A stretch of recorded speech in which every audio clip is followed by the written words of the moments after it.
হঠাৎ করে এই কার্যক্রম বন্ধের ঘোষণা দিল যুক্তরাজ্য ভিত্তিক রেমিটেন্স সেবা প্রদানকারী প্রতিষ্ঠান স্মল ওয়ার্ল্ড। এতে প্রতিষ্ঠানটির কয়েক হাজার গ্রাহকের বিপুল পরিমাণ অর্থ ফেরত পাওয়া নিয়ে অনিশ্চয়তা দেখা দিয়েছে।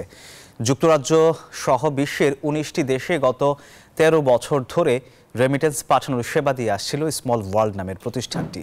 লন্ডনেই তাদের সদর দফতর। গ্রাহকদের মধ্যে বেশিরভাগই প্রবাসী বাংলাদেশি। এবারও ঈদুল আজহা উপলক্ষে প্রবাসীরা বাংলাদেশে রেমিটেন্স পাঠান প্রতিষ্ঠানটির মাধ্যমে। ১১ জুন হঠাৎ করেই তাদের কার্যক্রম পুরোপুরি বন্ধ করে দেয় এক যুগেরও বেশি সময় ধরে সেবা দিয়ে আসা প্রতিষ্ঠানটি। দুঃখজনক হলো এটা সত্যি যে ঈদের একটা সময়, কুরবানির সময় আমরা যারা টাকা পাঠাইছি বাংলাদেশে টাকাগুলা সবাই না, কিছু অনেক ট্রানজাকশনগুলো প্রসেস হয় নাই বা টাকা পায় নাই। এই জন্য আমরা অত্যন্ত দুঃখিত যে স্মল ওয়ার্ল্ড যে এই কাজটা যা ডিসিশন করছে এটা সঠিক করে নাই, স্পেশালি এই সময়টা আর কি।